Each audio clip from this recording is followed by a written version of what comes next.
Hey guys, it's Ted, and today we're going to talk about techniques of integration. This is going to be a two-part video. In this first part, we're going to cover u-substitution, integration by parts, and trigonometric integrals. So starting off with u-sub, which is the most basic technique used for integration. The basic idea behind u-sub is to undo the chain rule for taking the derivative. And the chain rule, if you remember, says that the derivative with respect to x of f of g of x is equal to f prime of g of x times g prime of x. So what's important here is we're multiplying by the derivative of the inside function.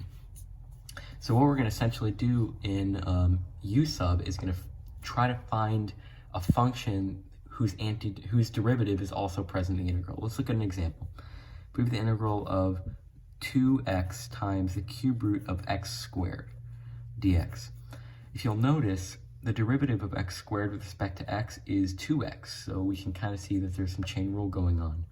So what we're going to do is let some variable u be equal to x squared, which is this inner function here. Then we're going to say du over dx equals 2x. And if we multiply both sides by dx, which we can do because it's a differential, equals 2x dx. I won't get into the specifics of why we can multiply and divide by these individual differentials, but you can. And then we're going to divide both sides by 2x to get dx equals du over 2x. So now what we can do is make some substitutions. This integral is going to be equal to the integral of 2x times the cube root of, now x squared is equal to u, so it's going to be the cube root of u, and now dx is equal to du over 2x. And now look at this, 2x cancels here and here, so we're left with the integral of the cube root of u du. And now this is an easy integral to do, it's just power rule. This is going to be equal to 3/4 times u to the 4/3 plus c. And then what we're going to do is plug in x squared back in for u. So our final answer, we get 3/4 times x to the 8/3 plus c. All right, so that's our answer for this one. And again, basically the idea is, if you'll notice, when we make the substitution, we end up just dividing by the derivative of u. And that makes sense because the chain rule, you multiply by the derivative of the inside function here. We're dividing by it to get rid of it. So u-substitution is useful for evaluating any integral in the form f prime of g of x times g prime of x dx. Anytime you see some function where its derivative is a factor in the integral, it's very helpful to use u-substitution. And we can take a look at another example where it's not so obvious. We have the integral of tangent of x dx. You might say, well, how are we going to do u-sub for this? There's only one function. Well, notice we can rewrite tangent as sine of x over cosine of x. Then it might become a little more obvious. What we're going to do is let u, because we have, we're going to end up dividing by some trig function we want to cancel out with something. If we're dividing by something, it's going to cancel out with the numerator. We want sine of x to cancel out. So what we're going to do is let u equal cosine of x. So that means du equals negative sine of x dx. And so dx equals du over negative sine of x. So we can rewrite this integral as integral of sine of x over u times du over negative sine of x. And lo and behold, sine of x cancels. We're left with negative. I'm going to bring this negative sign out to the front of the integral. Negative integral of du over u, which is just negative natural log of u, absolute value of u, plus c. Now we can make some simplifications. We know u is cosine of x, so this is equal to the negative natural log of absolute value of cosine of x plus c. And another thing we can do here, is this is how it's commonly expressed, is we can bring this negative sign using power rule for logarithms. We can bring this negative sign as a negative 1 in the exponent right here. So we get natural log of cosine of x to the negative 1 plus c. And this is, of course, equal to the natural log of the absolute value of secant of x plus c. And that's our answer. So that's These are two integrals that can be evaluated using u-substitution. It's a very common method of solving integrals. So again, whenever you see anything in this form, the first thing you should try is u-substitution. All right, the next type of integrals we're going to look at, the next technique we're going to examine is the technique of integration by parts. This one's a little more complex and it's used for evaluating more complex integrals. So integration by parts, it's used to undo the product rule. If you'll remember, if we have two functions, f of x times g of x, we want to take the derivative of them with respect to x. This is going to equal f prime of x times g of x plus f of x times g prime of x. Oops, g prime of x. All right, it's getting blurry. And so what we're going to do is integrate both sides. So we get the integral of the derivative of fx times g of x is going to be integral of f of x times g of x dx equals the integral of f prime of x times g of x dx plus the integral of f of x g prime of x dx. And finally, what we're going to do is subtract this from both sides, this integral here. So we end up getting integral of f of x times g prime of x dx equals this should not be an integral here, because if we take the integral of the derivative, we just get the two functions. Is equals f of x times g of x minus, because we're subtracting this, the integral of f prime of x g of x dx. Now what we're going to do is we're going to express this in a more common form. Let u equal f of x, and so du equals f prime of x dx. And then we're going to let v equal g of x, and so dv equals g prime of x dx. Then we're going to simplify these integrals looking like that. So we have integral of u is f of x, so it can be u, and then g prime of x dx is dv. So we have integral of u dv equals, now this is just going to be uv minus the integral of, now we're just going to look at this, g of x is equal to v, and then f prime of x dx is du. So v du. And this is our formula for integration by parts. When you have two functions being multiplied by each other in an integral, you're gonna take one of them to differentiate and one of them to integrate. So let's see what an example that looks like. If we have the integral of x e to the x dx, this could not normally be done but using u-substitution, because the derivative of x is 1, the derivative of e to the x is e to the x, so nothing would really cancel out. But we can use integration by parts because we have two functions multiplied by each other. So let's let u equal x. So du equals dx, or 1 dx technically. Now we're going to let dv, and now you have to see dv is going to be equal to e to the x dx. Whichever one you decide to let be dv, because remember, we're trying to get this integral in this form, this u dv.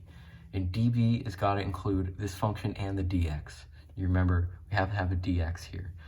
So dv is e to the x dx, which means if we integrate this, v is equal to e to the x. So now we can plug this into integration by parts. So this is going to be equal to uv, so x e to the x, minus the integral of v, which is e to the x, du, which is dx. And now we can evaluate this. This is going to be equal to x e to the x minus integral of e to the x dx is e to the x, plus, of course, the ubiquitous constant. So that's our answer here. Integration by parts is another very useful technique for integration. Let's look at another example, and this one might not be too obvious. Integral of natural log of x dx. Now, natural log of x is just one function, but we can be very tricky here because we don't know yet the derivative of natural log of x. We can be tricky and say, since we know the derivative of natural log of x, we can just let u equal natural log of x. And then du would equal it'll be equal dx over x. Then we can say let dv be what's left in the integral. dv is going to be dx. So that means v equals x. So now we can plug this into the formula. We say uv, which is going to be x times the natural log of x minus the integral of v, which is x, du, which is dx over x. And these will cancel. We'll end up with x ln x minus the integral of dx. So we have x ln x minus x plus, of course, the ubiquitous constant, right? Because these x's canceled out, and integral of dx is, of course, just x. So that's our answer there. And let's look at one more example. In this one, I'm going to introduce another new method for integration by parts. Let me just start a new page. So, if we have something like this, if we have something like the integral of x to the fifth times the sine of x dx, this, as you'll see, will take a while because you can do integration by parts multiple times. Here's what we're going to do. We're going to let, because we can easily differentiate x to the fifth, we're going to let u equal x to the fifth, and so then du equals 5x to the fourth dx, and then we're going to let dv equal sine of x dx, so v equals negative cosine of x. Now, so we can say this is equal to uv, which is negative x to the fifth cosine of x, minus the integral of v. We have a negative inside here, so we're going to make this a positive v cosine of x times 5x to the fourth dx. Now this integral we're only a little bit closer to solving this, because if we use integration by parts here, we'd probably let 5x to the fourth be du, and then we'd have to keep doing power rule. So there's actually a simpler method for doing this instead of integration by parts over and over again. It's called the tabular method. And it's called that because we're going to make a table. And this method only works when you have one function that's most likely going to be polynomial. It's going to go down to 0 eventually if you keep differentiating it. And then one function that's cyclical usually, like a trigonometric function will keep cycling back. So here's where we're going to make a table. We're going to make a table of 3 columns. One side is going to be with alternating positive and negative signs. Then one side, then the second column will be x to the fifth. It'll be, then we're going to differentiate that. This is what this d stands for, differentiate. Then we have 20x cubed. We're keep doing this till we get 1. So we have 60x squared. We have 120x. And finally, we get 120. And that's where we'll stop because we have a constant. And on the other side, we're going to take sine of x and integrate it over and over again. So this is going to be negative cosine of x. It's going to be negative sine of x. And if we integrate that, we get cosine of x.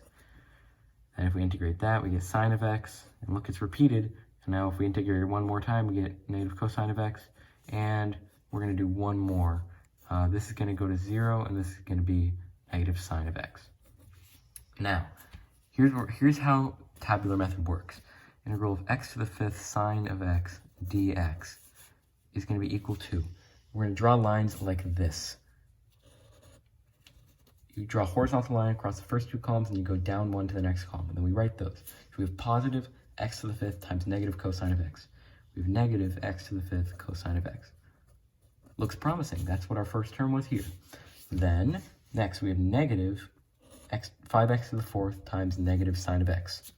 All right, so we have negative times a negative is a positive. That's going to be plus 5x to the fourth sine of x. Then, we're going to do it again. We go down here. We have positive 20x cubed cosine of x. Cosine of x. Then, negative 60x squared sine of x. Oh, this is going to be a long one. And then positive times a negative is a negative 120x cosine of x. And then we're almost done. Times negative 120 times negative sine of x is, see if I can squeeze this in here, plus 120 sine of x plus c. So this is our answer.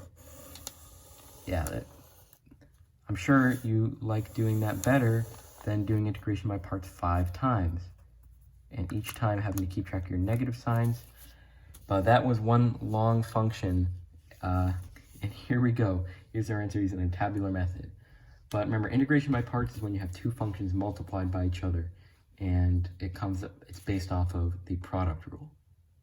All right, now finally we're going to look at trigonometric integrals, and that's integrals involving trig functions. This isn't technically its own technique, but we're going to use u-substitution and integration by parts heavily in these problems. But we also have to use trig identities to manipulate them. So let's look at a simple example with the integral of cosine cubed of x dx. Here's what we're going to do. We're going to make this so we can use u-sub.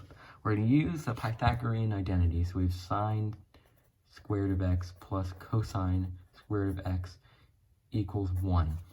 And since we have, we're going to split this up into cosine of x times cosine squared of x dx. Then we're going to subtract sine squared of x on both sides of this identity. We're going to cosine squared of x equals 1 minus sine squared of x. All right, so here's what we're going to do. We're going to replace this cosine squared with 1 minus sine squared. So we get integral of cosine of x. Actually, I'm going to write this in a different order. Integral of 1 minus sine squared of x times cosine of x dx. All right, now what we can do is we can let u equal sine of x, because look what the derivative of sine of x is, cosine of x.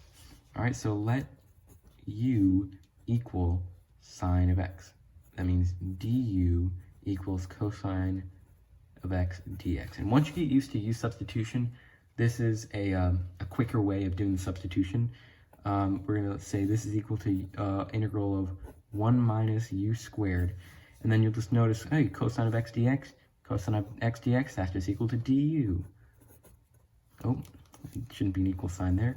So cosine of x dx is equal to du, so we're going to replace it with du. Otherwise, what we would be doing is replacing dx with du over cosine of x, and then these would cancel anyway, you'd end up just getting du. But it's important to just start noticing that, like, this is the derivative of sine of x, so we can just replace it with du now. And then this is a simple power rule. We get u minus 1/3 u cubed plus c, plugging in sine of x for u. This can be equal to sine of x minus 1/3 times sine cubed of x plus c. And there is our answer. So notice what we did here is there's an odd number of factors of cosine of x. So we isolated one to be the derivative of sine of x, so we can do u substitution. And then we took the even number that was left over and replaced it with 1 minus sine squared x. All right, let's look at another example where we manipulate this integral. We have the integral of sine cubed of x cosine squared of x dx. We'll see, what can we do? If we isolate one factor of cosine of x, we'll only have one more factor left over, and we can't use cosine of x in this identity here. Instead, what we're going to do is, if we subtract sine of x from both sides instead, if we subtract cosine squared of x from both sides instead, we get the other identity that sine squared of x equals 1 minus cosine squared of x. Notice if we isolate a factor of sine of x, we'll have a sine squared left over, so we can use this identity. If we isolate a factor of cosine of x, we'd only have one cosine left over, so we couldn't use this one. So let's do that. Let's isolate a factor of sine of x. Let's write this as sine squared of x times cosine squared of x times sine of x dx. And now, sine of x is the derivative of cosine. So if we want to use u sub, let's try to get everything else in terms of cosine. And luckily, we have tools to do that, because sine squared of x is equal to 1 minus cosine squared of x. So this integral is going to be equal to 1 minus cosine squared of x times cosine squared of x times sine of x dx. All right, now I'm going to move down here, because we can distribute this cosine squared of x, and we get the integral of cosine squared of x minus cosine squared of x times cosine squared of x is cosine to the 4th of x times sine of x dx. And now if we do some simple u sub, let u equal cosine of x. So du is negative sine of x dx. And you'll notice this is equal to du just with a negative sign. So what we can do is just put a simple negative sign up from the integral, because it's a constant. And then we have u squared minus u to the 4th, because this is cosine of x is u. And then sine of x dx is du. And the negative sign from here goes outside the integral. And then again, we have simple power rule. We get negative 1/3 times u cubed minus 1/5 times u to the 5th plus c. And so if we distribute the negative sign and substitute back in cosine, we get 1/5 times cosine to the 5th of x. That because I multiplied negative times negative. Then it'll be minus 1/3 cosine cubed of x plus c. And there we go. All right, let's look at one more where we have to do something a little more creative. We have the integral of sine squared of x, all right, dx. This one, we can't isolate any factors of sine of x, because if we do, we'll only have one left over. So what can we do? Well, what we can do is we can notice that the trig identity, yes, more trig identities, cosine of 2x equals 1 minus 2 sine squared of x, all right? So now we can simplify this, and we get sine squared of x equals 1 minus cosine of x over 2. All right, so we're gonna, oh, it's cosine of 2x, sorry. So we can rewrite this integral as integral of, I'm gonna put a 1/2 out front for this 1/2 here. It's always helpful to put a constant out in front of the integral, just so you might get it mixed up later. It happens to me a lot. It's always helpful to move the constants outside so you don't forget about them. Times 1 minus cosine of 2x dx. And then this is a very simple integral. We can use u-substitution. We can just say let u, because technically cosine of 2x, we don't know that. We can let u equal 2x, and du is just 2 dx. So what we'll end up doing is we'll have to divide by another factor of 2 out here if we say dx is equal to du over 2. So what we can rewrite this as is, I'm going to leave the constants out for a sec. We get 1 minus cosine of u times du, and then I'm going to take out this factor of 1/2 and bring it out here, so we now have a factor of 1/4. And this is simple antiderivative. This is going to be 1/4 times u minus sine of u plus c. We plug in 2x for u, and we get 1/4 times 2x is going to be 1/2 x minus 1/4 sine of 2x plus c. All right, so that's where you would have to use a different trig identity when there's only an even factor of sines or cosines. Likewise, if there's an even factor of cosines, you'd have to use the identity that cosine of 2x equals 2 cosine squared of x minus 1, and then you'd proceed very similarly. So trig integrals will not always just be in the form of sines and cosines. Sometimes they'll be in the form of tangents and secants, because tangents and secants are very closely related to each other in calculus. If you'll remember, the derivative with respect to x of tangent of x is secant of x, secant squared of x, my bad. So these two will be closely related, and the derivative with respect to x of secant of x is equal to secant of x times tangent of x. So tangents and secants will appear often together. So let's look at an example, and we're going to use very similar methods to when there's just sines and cosines. We're still going to use the Pythagorean identity, sine squared of x plus cosine squared of x equals 1. And now this time we're going to divide both sides by cosine squared of x.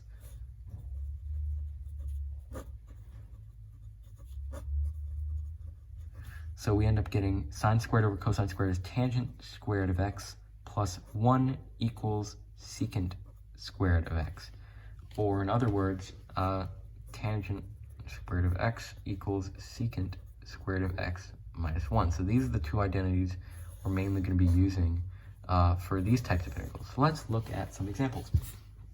With the integral of tangent of x times secant to the 4th of x dx. Now, similar to in sines of cosines, we tried to isolate the derivative of one of the two. Notice here, we can't really isolate tangent of x, but tangent of x, if the derivative of that is secant squared of x, So we're going to try to isolate a factor of secant squared of x. So we get tangent of x times secant squared of x times secant squared of x dx. And now notice secant squared of x is equal to tangent squared of x plus 1. So we're going to make everything else in terms of tangents. This is going to be equal to the integral of tangent of x. Now secant squared is tan squared plus 1.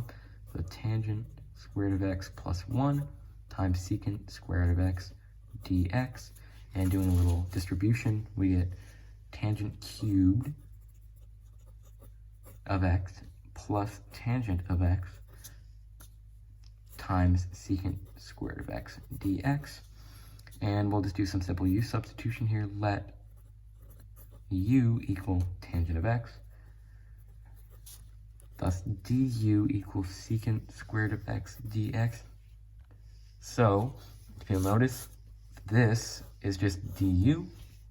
So rewriting it down here, we get the integral of u cubed plus u times du. And then look at this, we have very simple power rule. We get 1/4 u to the 4th plus 1/2 u squared plus c. Then of course we have to simplify because as my math teacher says, no one cares about u. So we want to plug in x as for u. We want everything in terms of x, which is how we started. 1/4 times tangent to the 4th of x plus 1/2 times tangent squared of x plus c. And there's our answer. So now let's look at some that we have to use a little bit of a different approach. So tangent cubed of x and dx. All right, this one's going to be a little different.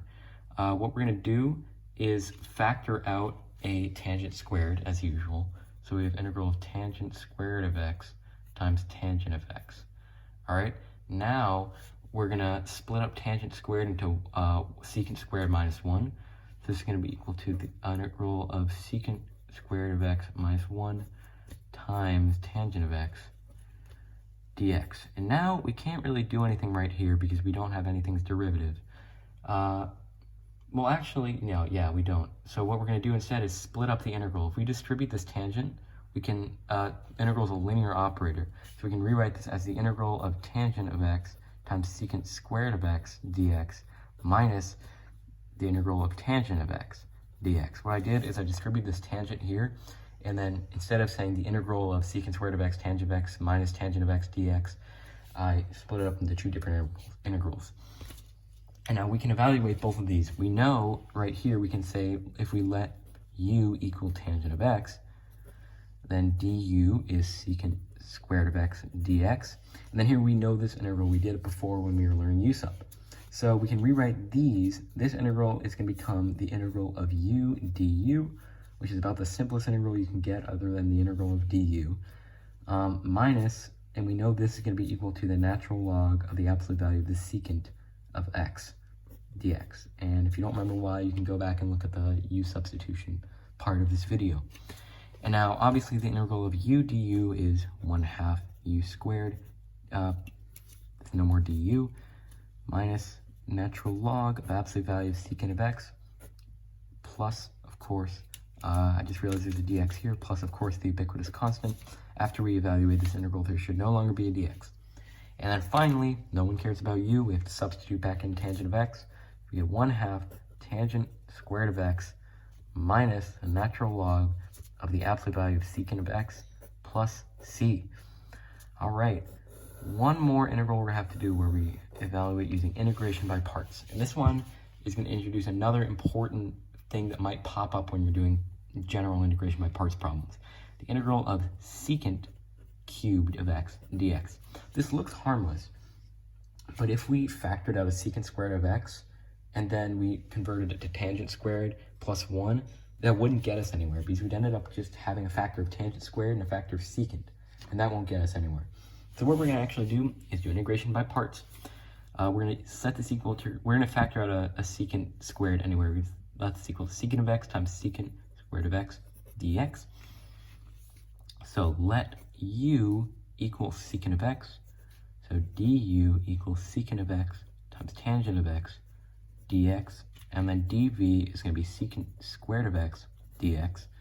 So v equals tangent of x. All right.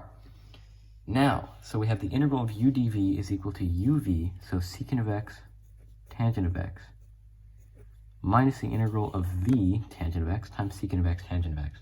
So tangent of x times secant of x, tangent of x, dx. X, dx. All right, we're getting somewhere. All right, now what we're gonna do is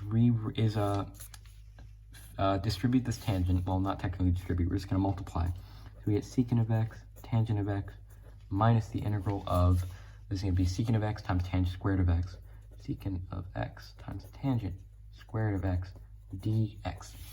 All right, now here's what we're going to do. We're going to rewrite this as secant of x times tangent of x minus the integral of tangent squared of x, if you'll remember, is equal to secant squared of x minus 1. So it's going to be equal to secant of x times secant squared of x minus 1 dx. All right, we're almost done, because now what we can do is secant of x, tangent of x. You know, I'm going to give a little more room, and you'll see why. It's equals secant of x, tangent of x, minus the integral of, I'm going to split this up into two integrals again, secant cubed of x dx. And if we distribute it to the -1, we get, remember, this is minus all of that, so we're going to have minus and negative. It's a positive integral of secant of x dx. And now you might notice, wait a minute, this integral here, secant of x dx, secant cubed of x dx, that's the original integral we had. What's up with that? I'll tell you what's up with that.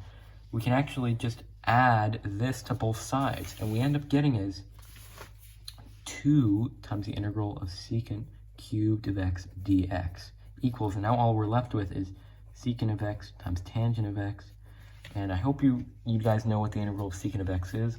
It's equal to natural log of the absolute value of secant of x plus tangent of x. That's a pretty elementary proof, or plus c. And now what we can do, because remember, we're trying to find secant cubed integral of secant cubed of x, so all we have to do is divide by 2, and we eventually get our answer is secant integral of secant cubed of x equals 1/2 times secant of x times tangent of x plus the natural log of the absolute value of secant of x plus tangent of x, all plus c. And that is our answer. So that's another thing that might come up when you're doing integration by parts, especially with trig functions. You might get the original integral you're trying to solve on the right-hand side. And when that happens, you can just add it to both sides and then divide by 2. All right, so those are all the integrals we're gonna do for this. I'm gonna, sometime probably tomorrow, I'm gonna have a part 2 coming up where we cover trigonometric substitution and partial fraction decomposition. I'm gonna be making a few more videos before the AP exam, which for me is on Tuesday, May 12th. I don't know about you guys, but see you next time.